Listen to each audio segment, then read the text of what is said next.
Kali di Metro Siang, pemirsa, Presiden Joko Widodo dan Panglima TNI hari ini mengunjungi markas Kopassus di Cijantung, Jakarta. Dalam kunjungannya, Presiden menyampaikan arahan di hadapan para prajurit Kopassus.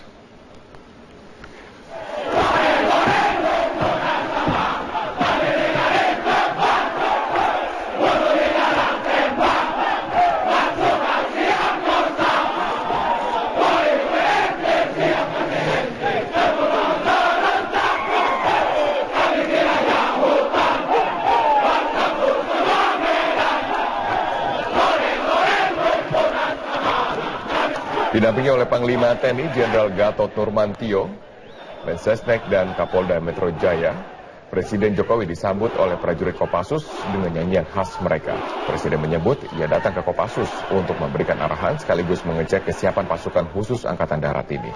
Presiden menegaskan sebagai Panglima tertinggi TNI, ia bisa mengerahkan pasukan Kopassus jika ada keadaan darurat. Jadi di sini ada Satuan Sandiwida, Satuan Para Komando, Parako, dan Satuan Bultor. Ini merupakan pasukan cadangan yang dalam keadaan emergensi, dalam keadaan darurat. Ini adalah pasukan cadangan yang bisa saya gerakkan sebagai Panglima tertinggi lewat Pangap, lewat Panglima TNI untuk keperluan-keperluan khusus.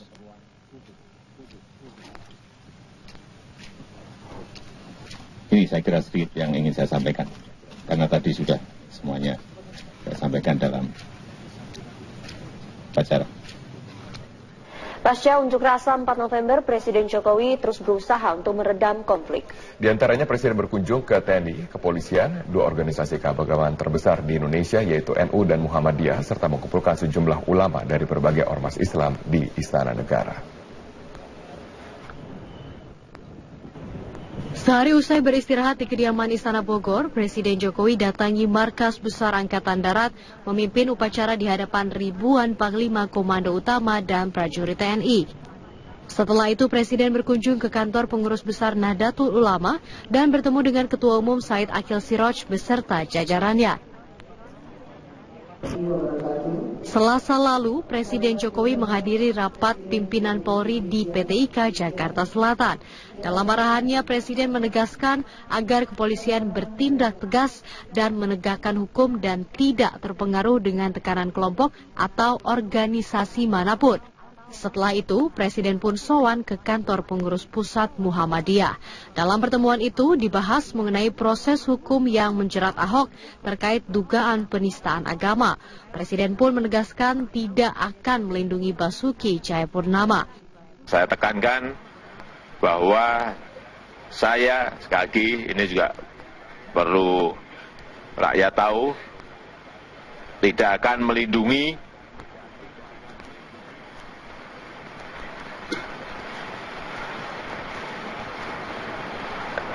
Saudara Basuki Cahayapurnama karena sudah masuk pada proses hukum. Usai safari politik dalam 2 hari itu, Presiden kemudian mengumpulkan 17 ulama dari sejumlah ormas Islam di Istana Kepresidenan.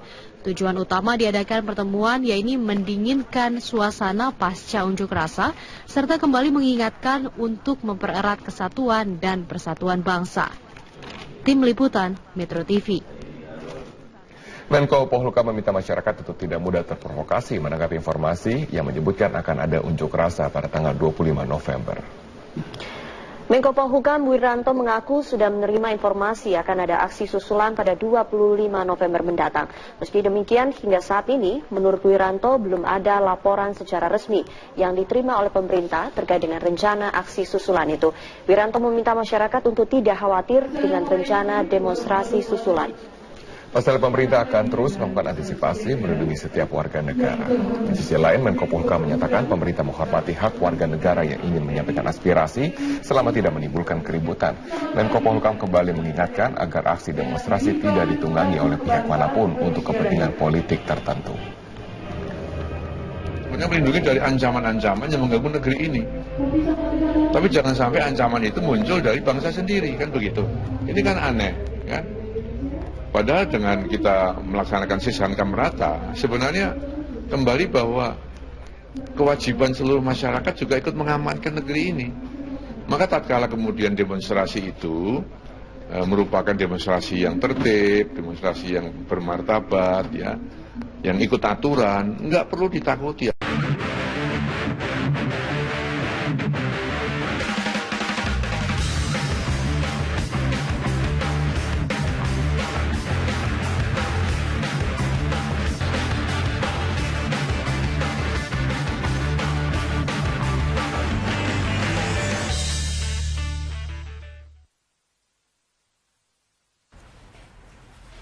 Pemirsa, unjuk rasa 4 November 2016 membuat suasana politik Indonesia memanas. Presiden Joko Widodo pun melakukan berbagai upaya untuk menjaga keutuhan bangsa.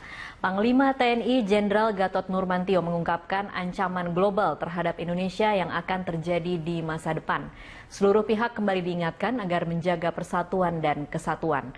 Bersama-sama berikrar bahwa Negara Kesatuan Republik Indonesia NKRI harga mati. Untuk membahasnya sudah hadir bersama kami di Studio Berita 1 Letnan Jenderal Marinir Purnawirawan Nono Sampono yang saat ini menjabat sebagai anggota Komite 1 Dewan Perwakilan Daerah DPD Bidang Politik, Pertahanan dan Keamanan. Selamat malam Pak Nono. Selamat malam. Iya. Dan juga kita nanti menantikan ada pengamat politik Monash Institute Dr. Muhammad Nasih dan juga nanti bergabung dari sambungan telepon Al-Araf, pengamat militer dari Imparsial. Saya akan ke Pak Nono terlebih dahulu. Pak Nono, kalau Anda melihatnya bagaimana situasi politik dan keamanan di negara Indonesia pasca 4 November kemarin? Sudah meredakah ataukah sebenarnya masih ada api di bawah sekam yang sewaktu-waktu bisa membakar? Sebelum saya menjawab masalah itu, kemarilah kita melihat hal yang lebih besar. Bahwa negara ini dibentuk atau terlahir bukan sebuah barang jadi. Negara berproses membangsa dan menegara. Dalam proses itu tentu akan ada tahapan-tahapan. Indonesia selama 71 tahun ini kan berproses. Setiap generasi punya tugas dan kewajiban sejarah untuk mengisi tahapan-tahapan itu. Terkadang kita saja yang kurang sabar dalam menyikapi proses perubahan itu. Oke, kalau Anda melihatnya terutama begini, kembali lagi ke tadi yang dikatakan oleh Panglima TNI mengingatkan kita bahwa NKRI harga mati benar. Bukan hanya NKRI tetapi Pancasila, Bhinneka Tunggal Ika dan Undang-Undang 45 itu 4 kesepakatan kebangsaan kita yang mutlak kita jaga terus dan menjadi dasar-dasar dalam kehidupan berbangsa dan bernegara. Oke, kalau mungkin masyarakat umum atau rakyat biasa mendengar kata NKRI, kita selalu mengkaitannya dengan mungkin ketika kita masih berhadapan dengan bangsa lain dan mempertahankan kemerdekaan kita. Ketika kata-kata itu disebut lagi, NKRI harga mati saat ini, sebenarnya seberapa genting sehingga kemudian kita harus kembali diingatkan bahwa lebih baik kita menjaga keutuhan NKRI dibanding potensi-potensi perpecahan yang akan muncul. Ya, negara berproses, artinya dia menghadapi persoalan baik secara internal maupun eksternal, pengaruh dari luar. Nah, sekarang kita melihat ke dalam juga berproses dan banyak hal yang tertinggal, terutama kita baru berjalan pada satu ruang baru yang sekarang yang namanya era reformasi 98. Kita melakukan koreksi-koreksi pada era sebelumnya. Nah, sayangnya 18 tahun perjalanan reformasi ini banyak hal yang ditinggalkan. Jadi koridornya itu dan arahnya itu kalau kita umpamakan sebagai sebuah grafik kurva X dan Y, dia grafiknya tidak naik, malah turun. Ini Anda melihatnya suatu Saya melihat yang ya aspek politik demikian, aspek ekonomi, hukum apalagi ada dua hal yang penting. Yaitu yang menjadi panglima dalam kehidupan berbangsa dan bernegara, yaitu masalah politik dan hukum. Kenapa bisa turun, Pak? Ya, kita belum menemukan model demokrasi seperti apa. Jadi 18 tahun bereformasi, Undang-Undang Dasar 45 masih mencari-cari kita berarti. Mengatakan di situ bahwa misalnya kita menganut sistem presidensial. Tapi apa yang terjadi? Yang kita praktekkan parlementer. Kita bicara tentang demokrasi. Demokrasi mana? Liberal atau demokrasi Pancasila? Lebih banyak kita voting ketimbang musyawarah mufakat. Itu kurang lebih seperti itulah. Ya. Jadi kita belum menemukan sistem demokrasi mana yang, karena kalau kita tidak menemukan format politik yang benar-benar sesuai dengan jiwa dan nilai keindonesiaan, itu menjadi masalah. Apa? Kita akan selalu kembali menghadapi masalah-masalah seperti ini? Ada negara, kalau saya mau ambil contoh Rusia, pernah melakukan dua hal, yaitu glasnost dan perestroika, demokratisasi di bidang politik dan liberalisasi ekonomi. Dia gagal karena overdosis. Artinya takaran dia terhadap nilai-nilai itu tidak digunakan dengan nilai-nilai kebangsaannya. Cepat untung mereka melakukan reformasi sehingga dari Uni Soviet Rusia bisa diselamatkan. Karena tadi itu mereka mengembalikan jati dirinya kembali. Kalau dalam konteks kita artinya apakah kita sudah bisa dikategorikan gagal? Haruskah kita kemudian kembali lagi ke zaman Orde Baru yang mungkin tidak. Saya kira tidak begitu. Kita jalan saja terus, kita lakukan koreksi, tapi yang mutlak tadi di depan adalah dua panglima, yaitu hukum, politik dan hukum. Ekonomi, sosial, budaya, dan lain akan mengikuti. Kalau itu sudah benar. Baik. Saya akan mencoba menyapa pengamat militer imparsial Al-Araf yang sudah bergabung melalui sambungan telepon. Selamat sore, Mas Al-Araf. Selamat sore, Mbak. Iya, Mas Al-Araf, kalau Anda pertanyaan yang sama, melihat bagaimana situasi politik dan juga keamanan negara kita pasca 4 November kemarin, bagaimana Anda melihatnya? Ya, saya rasa pemerintah sudah berupaya melakukan langkah-langkah mengantisipasi situasi kondisi politik keamanan tetap dalam situasi yang aman, gitu. Dan langkah-langkah itu bisa dilakukan dengan upaya-upaya para penegak hukum untuk melakukan upaya-upaya tindakan-tindakan yang preventif. Di sisi lain juga para politisi pemimpin dalam Badan Presiden berupaya mengunjungi, melakukan silaturahmi dan membangun komunikasi terhadap tokoh-tokoh agama untuk memastikan bahwa dinamika kondisi politik keamanan Indonesia harus dijaga. Kita tentu menginginkan bahwa Indonesia tetap menjadi sebuah negara yang utuh, yang tidak tercederai karena persoalan-persoalan penebaran kebencian yang begitu sangat masif di dalam media sosial yang bisa kemudian menjadi benih-benih terjadinya kekerasan, gitu.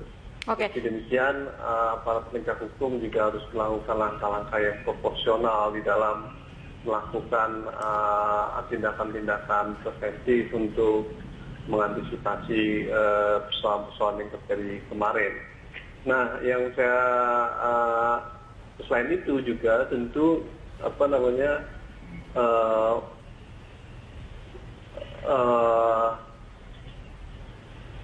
ada satu kesepakatan yang harus kita sepakati bahwa demokrasi juga memberikan ruang kepada kita untuk membangun kebebasan. Demokrasi juga memberikan legitimasi kita untuk melakukan penyampaian pendapat dengan demonstrasi, aksi unjuk rasa. Itu sesuatu yang sah dan diperbolehkan oleh konstitusi kita. Nah, oleh karena itu, ruang kebebasan dan demokrasi menyampaikan pendapat dalam ruang publik harus terus dipelihara secara damai. Tentu kita tidak menginginkan satu tindakan penyampaian pendapat yang bisa berimplikasi terjadinya kekerasan dan anarkis, gitu ya. Ini yang harus dihindari, karena tindakan-tindakan kekerasan di dalam menyampaikan pendapat merupakan satu bentuk tindakan yang mencederai kehidupan demokrasi dan kehidupan konstitusi kita itu sendiri. Oke, tadi Anda mengatakan Anda melihat tindakan yang dilakukan oleh pemerintah dan juga aparat keamanan sudah cukup, tetapi apa yang akan terjadi dari mulai setelah 4 November hingga hari-hari ke depan? Kita tahu bahwa ini semua terkait dengan satu kasus, yaitu kasus dugaan penistaan agama yang dialamatkan kepada Gubernur Petahana Ahok. Nah, ketika mengikuti berbagai perkembangan kasus ini ke depan, bukankah kemudian nanti masih akan muncul benih-benih yang seperti kita takutkan akan terjadi pasca 4 November kemarin? Halo? Ya, Mas Al-Araf? Ya, halo? Bisa mendengar saya? Ya, bisa. Oke, pertanyaan saya adalah sudah cukupkah apa yang dilakukan oleh pemerintah dan juga aparat penegak hukum ketika kasus ini masih akan bergulir ke depan, Mas Al-Araf? Ya, prinsip pertama, aparat penegak hukum harus bekerja secara independen dan profesional. Saya setuju dengan tadi disampaikan Pak Nono bahwa hukum harus bekerja tegak dengan benar. Dalam konteks itu tidak boleh. Dan bertemu dengan Ketua Umum Said Akil Siroj beserta jajarannya. Selasa lalu, Presiden Jokowi menghadiri rapat pimpinan Polri di PT IKA Jakarta Selatan. Dalam arahannya, Presiden menegaskan agar kepolisian bertindak tegas dan menegakkan hukum dan tidak terpengaruh dengan tekanan kelompok atau organisasi manapun. Setelah itu, Presiden pun sowan ke kantor pengurus pusat Muhammadiyah. Dalam pertemuan itu dibahas mengenai proses hukum yang menjerat Ahok terkait dugaan penistaan agama. Presiden pun menegaskan tidak akan melindungi Basuki Cahayapurnama. Saya tekankan bahwa saya, sekali lagi ini juga perlu rakyat tahu, tidak akan melindungi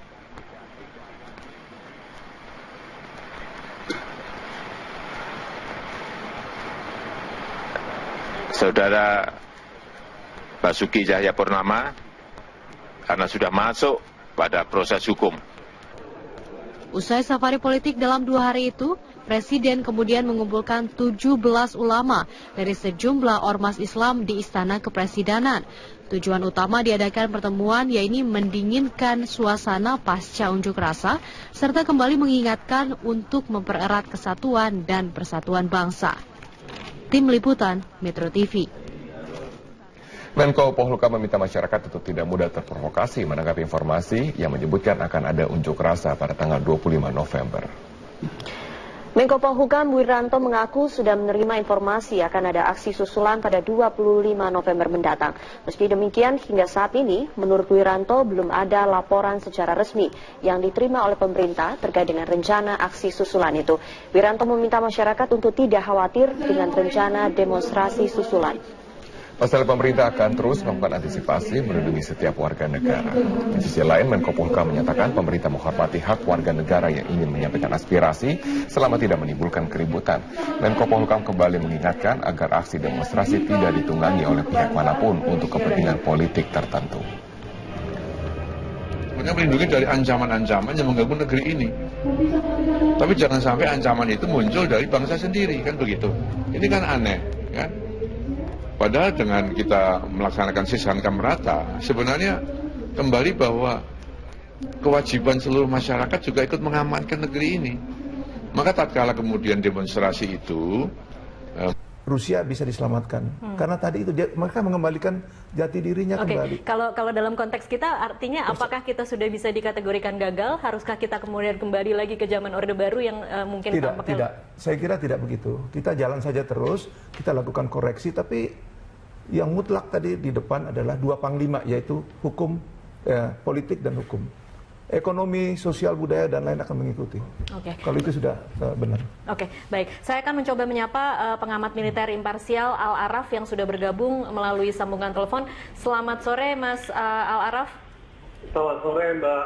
Iya, Mas Al-Araf, kalau Anda pertanyaan yang sama, melihat bagaimana situasi politik dan juga keamanan negara kita pasca 4 November kemarin, bagaimana Anda melihatnya? Ya, saya rasa pemerintah sudah berupaya melakukan langkah-langkah mengantisipasi situasi kondisi politik keamanan tetap dalam situasi yang aman. Gitu. dan langkah-langkah itu bisa dilakukan dengan upaya-upaya para penegak hukum untuk melakukan upaya-upaya tindakan-tindakan yang preventif. Di sisi lain juga para politisi pemimpin dalam badan presiden berupaya mengunjungi, melakukan silaturahmi dan membangun komunikasi terhadap tokoh-tokoh agama untuk memastikan bahwa dinamika kondisi politik keamanan Indonesia harus dijaga. Kita tentu menginginkan bahwa Indonesia tetap menjadi sebuah negara yang utuh, yang tidak tercederai karena persoalan-persoalan penebaran kebencian yang begitu sangat masif di dalam media sosial yang bisa kemudian menjadi benih-benih terjadinya kekerasan gitu. Oke. Demikian para penegak hukum juga harus melakukan langkah-langkah yang proporsional di dalam melakukan tindakan-tindakan preventif untuk mengantisipasi persoalan-persoalan yang terjadi kemarin.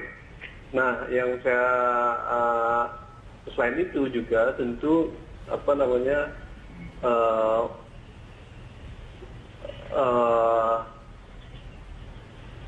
ada satu kesepakatan yang harus kita sepakati bahwa demokrasi juga memberikan ruang kepada kita untuk membangun kebebasan.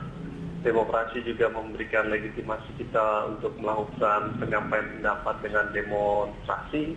Merupakan demonstrasi yang tertib, demonstrasi yang bermartabat, ya, yang ikut aturan, nggak perlu ditakuti.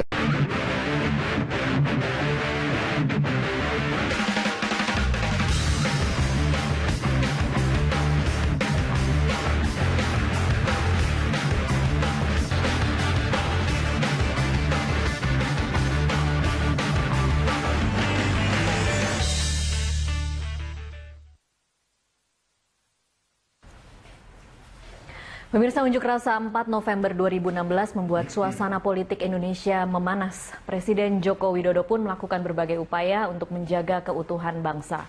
Panglima TNI Jenderal Gatot Nurmantio mengungkapkan ancaman global terhadap Indonesia yang akan terjadi di masa depan. Seluruh pihak kembali diingatkan agar menjaga persatuan dan kesatuan. Bersama-sama berikrar bahwa Negara Kesatuan Republik Indonesia NKRI harga mati.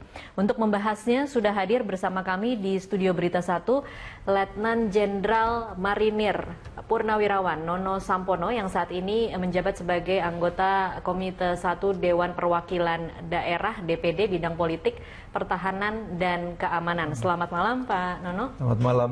Iya. Dan juga kita nanti menantikan ada pengamat politik Monash Institute Dr. Muhammad Nasih dan juga nanti bergabung dari sambungan telepon Al-Araf, pengamat militer dari Imparsial. Saya akan ke Pak Nono terlebih dahulu. Pak Nono, kalau Anda melihatnya bagaimana situasi politik dan keamanan di negara Indonesia pasca 4 November kemarin? Sudah meredakah ataukah sebenarnya masih ada api di bawah sekam yang sewaktu-waktu bisa membakar? Sebelum saya menjawab masalah itu, kemarilah kita melihat hal yang lebih besar. Bahwa negara ini dibentuk atau terlahir bukan sebuah barang jadi. Negara berproses membangsa dan menegara. Dalam proses itu tentu akan ada tahapan-tahapan. Indonesia selama 71 tahun ini kan berproses. Setiap generasi punya tugas dan kewajiban sejarah untuk mengisi tahapan-tahapan itu. Terkadang kita saja yang kurang sabar dalam menyikapi proses perubahan itu. Oke, kalau Anda melihatnya terutama begini, kembali lagi ke tadi yang dikatakan oleh Panglima TNI mengingatkan kita bahwa NKRI harga mati benar. Bukan hanya NKRI tetapi Pancasila, Bhinneka Tunggal Ika dan Undang-Undang 45 itu 4 kesepakatan kebangsaan kita yang mutlak kita jaga terus. Dan Di Metro Siang, pemirsa, Presiden Joko Widodo dan Panglima TNI hari ini mengunjungi markas Kopassus di Cijantung, Jakarta. Dalam kunjungannya, Presiden menyampaikan arahan di hadapan para prajurit Kopassus.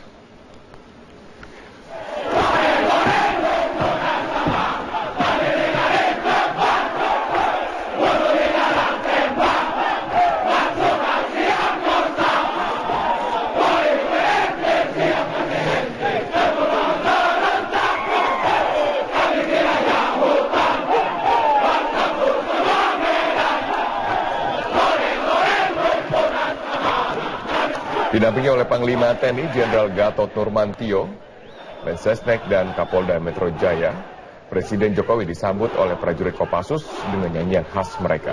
Presiden menyebut ia datang ke Kopassus untuk memberikan arahan sekaligus mengecek kesiapan pasukan khusus Angkatan Darat ini. Presiden menegaskan sebagai Panglima tertinggi TNI, ia bisa mengkerahkan pasukan Kopassus jika ada keadaan darurat. Jadi di sini ada satuan Sandiuda, satuan para komando, Parako, dan satuan Bultor. Ini merupakan pasukan cadangan yang dalam keadaan emergensi,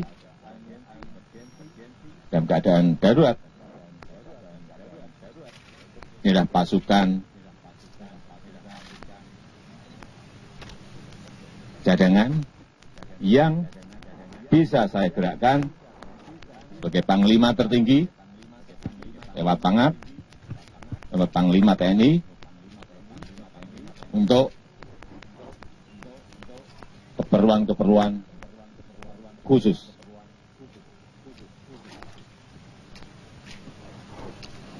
Ini saya kira sedikit yang ingin saya sampaikan, karena tadi sudah semuanya saya sampaikan dalam upacara. Pasca unjuk rasa 4 November, Presiden Jokowi terus berusaha untuk meredam konflik. Di antaranya Presiden berkunjung ke TNI, kepolisian, dua organisasi keagamaan terbesar di Indonesia yaitu NU dan Muhammadiyah, serta mengumpulkan sejumlah ulama dari berbagai ormas Islam di Istana Negara. Sehari usai beristirahat di kediaman Istana Bogor, Presiden Jokowi datangi Markas Besar Angkatan Darat memimpin upacara di hadapan ribuan Panglima Komando Utama dan prajurit TNI. Setelah itu Presiden berkunjung ke kantor pengurus besar Nahdlatul Ulama. Menjadi dasar-dasar dalam kehidupan berbangsa dan bernegara. Oke, kalau mungkin masyarakat umum atau rakyat biasa mendengar kata NKRI, kita selalu mengkaitannya dengan mungkin ketika kita masih berhadapan dengan bangsa lain dan mempertahankan kemerdekaan kita. Ketika kata-kata itu disebut lagi, NKRI harga mati saat ini.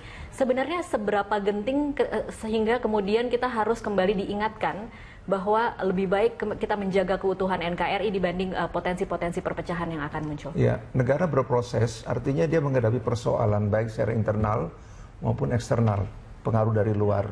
Nah, sekarang kita melihat ke dalam. Ke dalam juga berproses dan banyak hal yang tertinggal, terutama kita baru berjalan pada satu ruang baru yang sekarang yang namanya era reformasi 98.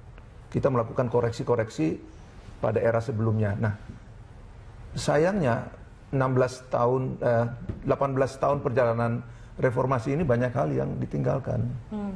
Jadi koridornya itu dan arahnya itu kalau kita umpamakan sebagai sebuah grafik kurva X dan Y, dia grafiknya tidak naik, malah turun. Ini Anda melihatnya suatu Saya yang melihat turun. Ya, aspek politik demikian, aspek ekonomi, hukum apalagi, ada dua hal yang penting.